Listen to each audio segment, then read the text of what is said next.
Hello, crafty friends. It's Priscilla at Sillarican, and I promised you guys I would do a tutorial on rosette making. I recently made Anne LaCantro some rosettes, and I've been working on St. Patty's Day rosettes for her swap, and I'm sorry, for her swap. And people have been asking, oh, how do you do those? How do you make them so tight? How do you add the sprinkles around them or the sequencing around them? Well, I'll tell you today. All I have to do is grab some crepe paper and any kind, well, not any kind. I personally like to use quilting thread. It's a lot thicker. You need a long, sturdy, it's kind of like a journaling needle, but I got this in the sewing department.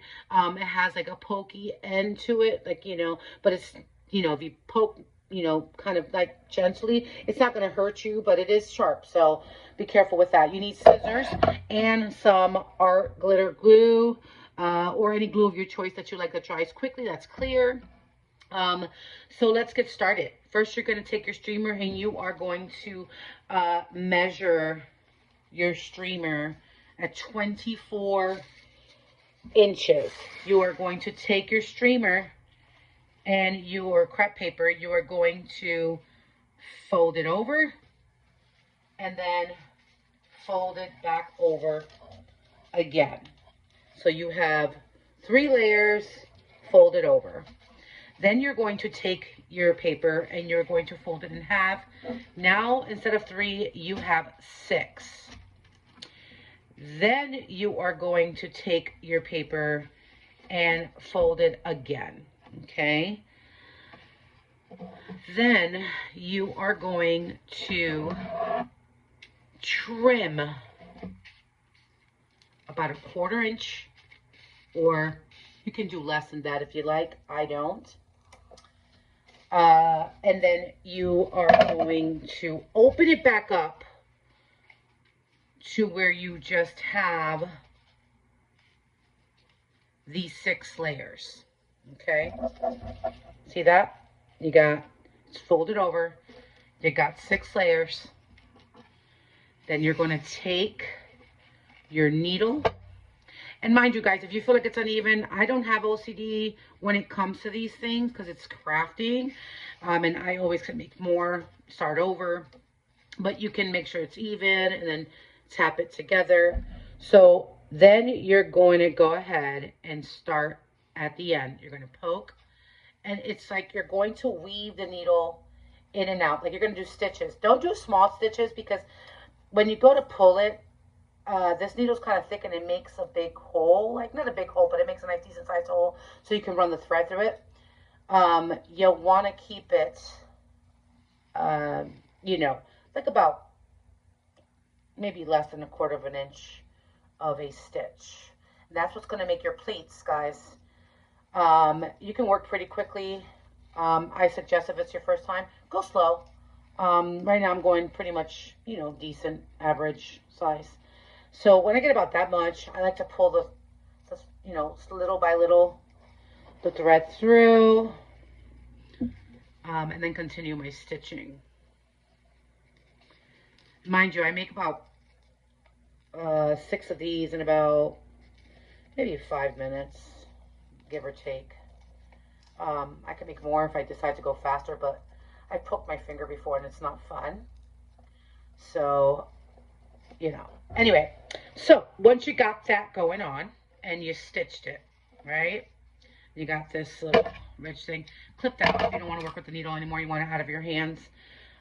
You can squish it a little bit through, pull it through. Find your 2 ends and just go ahead and do that. And squeeze it. See that? You're going to have like a little open side. That's okay because you're going to glue that with the glitter glue.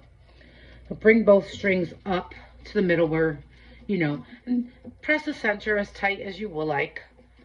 I keep my finger there. And then I go ahead and knot it 3 times so that the thread does not come apart. Even though it won't, it is quilting thread. And remember not to tug too hard I mean, you can be a little rough, but not too rough because this is crepe paper, so you don't want to tear through it. So there you go. You got 3 of them, 3 knots. I just go ahead and snip it. Then I take my glitter glue and where the spots, where the center is, like the half center is open, I just take a little bit of glitter glue, put that on there, and then I pinch. And mind you, when you're pinching, you can pull these pleats apart. Now, see how it's not even, but it's still beautiful. Like I said, I don't have OCD, so that doesn't bother me. Also, if you want chunky rosettes, you can pull these apart. I personally don't, because I like to dip them, and then you have that chunkiness with the glitter and the chunkiness with the, you know, sequins or whatever mix you're using. With that, I like to take my glue and run it. I'm not going to make one right now, but I just wanted to show you the process of making this rosette. I take the glue and I can run it around if I want to use a chunky glitter, and I dip it. Or you can pour the glue in a plate, you know, ceramic, whatever you want, and roll it in the sequence mix, or, you know, whatever you want to use to your liking. I do let them sit overnight to dry because they become super chunky. And, you know, you can leave the centers plain. You can add cabochons or, you know, whatever. Like I'm beating right now, but for example, you can whatever. You can put whatever in the center for them. So that is my crepe paper tutorial for today, and I'm sure I will be back with another tutorial this evening on a haul if I receive it. And I'm looking forward to the swap.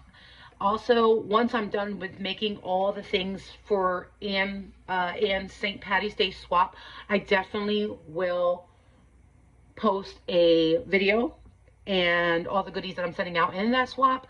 I am excited because I have used foam for the first time to make my projects 3D dimensional, and I think they came out awesome. They are on Instagram. If you haven't checked me out on Instagram, it's @Silarican. And I would love for you guys to subscribe to my channel and follow me on Instagram. I'm following everyone on there, and I think you guys are amazing, and you guys are inspiring. So yeah, that's it. Well, I'll see you in the next one. Thank you. Bye-bye.